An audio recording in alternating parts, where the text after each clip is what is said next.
అదానీ లంచం వ్యవహారంపై క్లారిటీ ఇచ్చిన వైఎస్ జగన్. లంచం తీసుకున్నట్లు ఆధారాలు లేవు. అంతర్జాతీయంగా సంచలనం సృష్టించిన ఏపీ విద్యుత్ కొనుగోలు ఒప్పందంలో లంచం వ్యవహారంపై వైసీపీ అధ్యక్షుడు, మాజీ CM YS Jaganmohan Reddy clarity ఇచ్చారు. ప్రముఖ పారిశ్రామికవేత్త అదానీతో విద్యుత్ కొనుగోలులో 1700 కోట్లు అవినీతికి పాల్పడ్డారని యుఎస్ అధికారులు చేసిన ఆరోపణలపై తొలిసారి జగన్ స్పందించారు. గురువారం తాడేపల్లి నివాసం నుంచి జగన్ మీడియాతో మాట్లాడారు. వైసీపీ పాలనలో సైకీతో జరిగిన విద్యుత్ కొనుగోలు ఒప్పందాలు రాష్ట్రానికి కలిగిన లాభాలు, చంద్రబాబు హయాంలో అంటే 2014 నుండి 2019 వరకు జరిగిన కొనుగోలు వల్ల కలిగే నష్టాలను ఆయన వివరించారు. నాకు లంచం ఇవ్వబోయినట్లు ఎక్కడైనా ఆధారాలు ఉన్నాయా అని తెలిపారు. ఎఫ్బిఐ ఛార్జ్షీట్లో నా పేరు ఎక్కడా లేదని స్పష్టం చేశారు. వాస్తవాలు తెలవకుండా నాపై పిచ్చి పేలా పనులు చేస్తున్నారని ఆరోపించారు. రాష్ట్రంలో అదానికి చాలా ప్రాజెక్టులు ఉన్నాయని వివరించారు.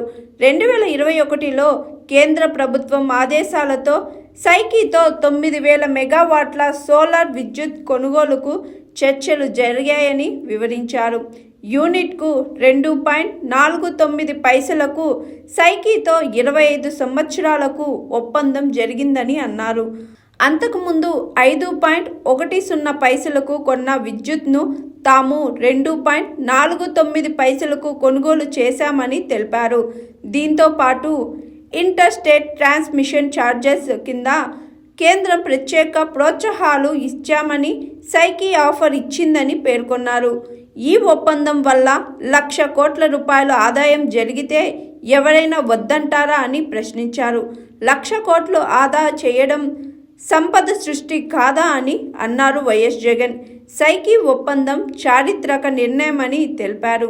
నేను సంపద సృష్టిస్తే చంద్రబాబు ఆవిడి చేశారని, చంద్రబాబు అబద్ధపు ప్రచారాలు, బురద జల్లడం ధర్మమేనా అని పేర్కొన్నారు. సైకీతో జరిగిన ఒప్పందం విషయం మంత్రివర్గ సమావేశంలో చర్చించడంతో పాటు డిస్కామ్లు అంగీకారం తెలిపాయని వెల్లడించారు YS Jagan. Hi, this is Swathi. Like చేయండి, షేర్ చేయండి, కమెంట్ చేయండి అండ్ సబ్స్క్రైబ్ చేయండి GR TV. Hi, this is Monica. Please like, share and subscribe GR TV.